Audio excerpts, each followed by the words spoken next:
Hello, this is Math 2270 coming to you from the College of DuPage during the summer of 2020. And this is the conclusion of the lecture entitled A Gentle Introduction to Nonlinear Differential Equations. At the end of the last lecture, I posed this problem for you to solve. I hope you did it, but if not, here is another chance. So you know what to do. Let's see how you did.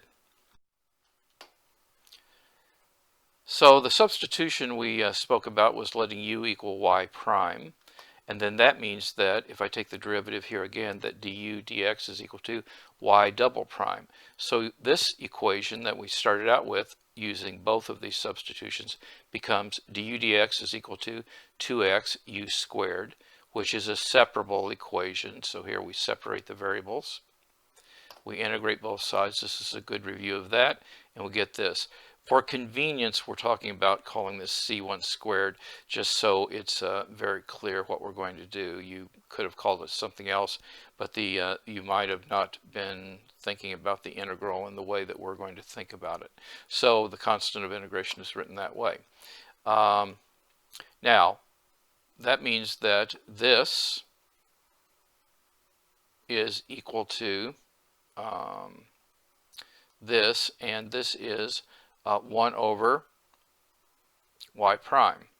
So that means that dy dx is equal to, I'm putting the minus on this side and turning both this one upside down. Both sides are being inverted. And so now we can just integrate both sides, and we get y is equal to the negative of that, or y is equal to, and you now can easily recognize why we did that, because this is now the arc tangent, and we have a different constant added here, as well as the constant c1 that we had before. Next, we show how to solve an equation that has the form capital F of y prime, y double prime equal to 0. And again, this is because the independent variable x is missing. Now, once more, we're going to make the substitution u is equal to y prime. And we're using this substitution to transform the differential equation that we started with into one where the independent variable is y and the dependent variable is u.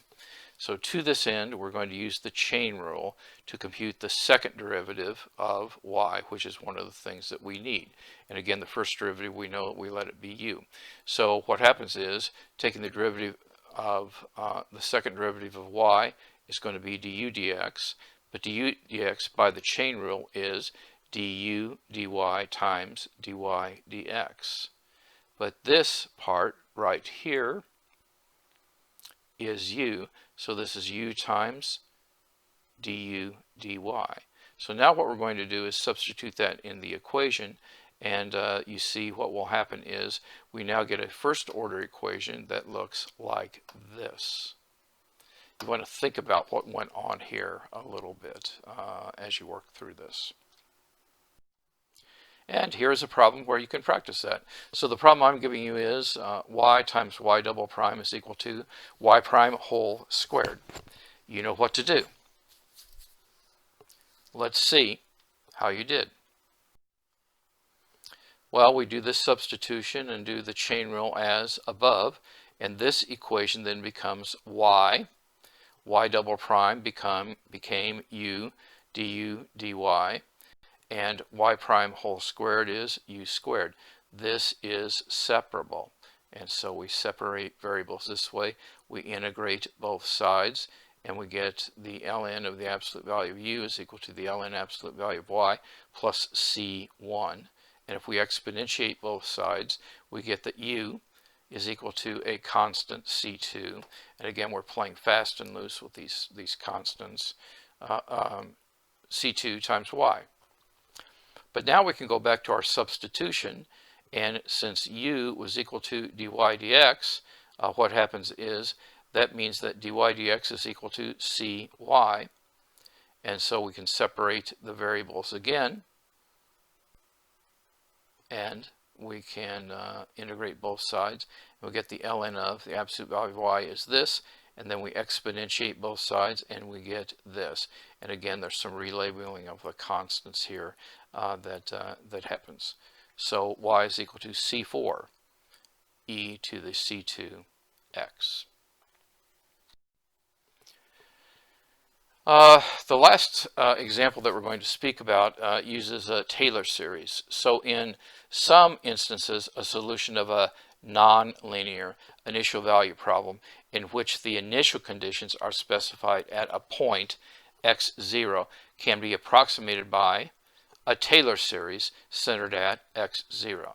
Now here I'm reminding you what a Taylor series is. So if a function has derivatives of all order at x equals c, that's a fixed point, then this series, and notice that we're taking these coefficients, which are the nth derivative evaluated at the point of interest divided by n factorial times x minus c whole to the n, is called a Taylor series for f of x centered at c, and c corresponds to the x0 up here. And if it ends up being that c is 0, the series is called a Maclaurin series.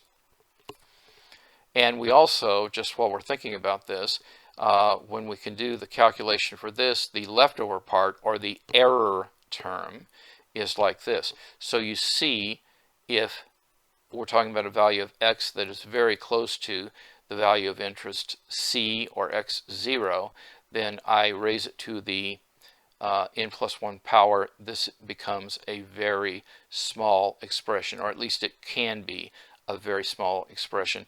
And in fact, you might remember from your calculus that to show that the Taylor series actually converges, you show that this goes to 0.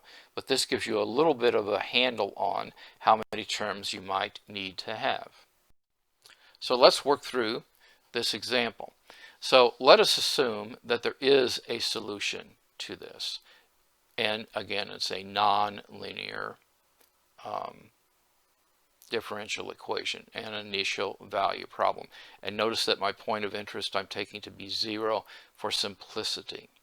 So we assume that a solution exists, and we are making a whole bunch of assumptions, and we further assume that the solution is represented, that's what analytic means, by its Taylor series at the point 0. Then there is a Taylor series, and this is what that Taylor series will be. And the thing that you should notice is that we are substituting 0 in to all of these terms. Now, this term is one of our initial conditions, and this term is another one of our initial conditions. So these values just can be substituted in. Moreover, the differential equation itself defines the value of the second derivative, because the second derivative is going to be, you're plugging these values in, x is 0, and these are the two, these are actually, this is just one of the initial conditions, but you get minus 2. So you see y double prime is going to be negative 2. And then what we can do is we can take more and more derivatives of this equation to get y triple prime is this. Now you should validate this because there's some chain rule calculations going on, and you will have to do calculations like this yourself. And the fourth derivative is taking the derivative of this yet again. And again, you want to make sure you verify these calculations. And the fifth derivative is the derivative of this one yet again.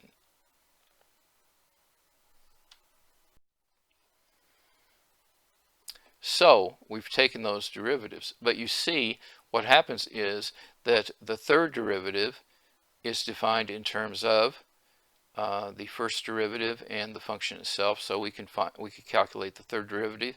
The fourth derivative at again the point of interest 0 can be defined in of those. So you see we're substituting those values in. What we find out is that y triple prime at 0 is going to be 4. You should verify these calculations. And that y to the 4, that's the fourth derivative at 0, is minus 8. And so what you can do is you can substitute more and more terms into this infinite series.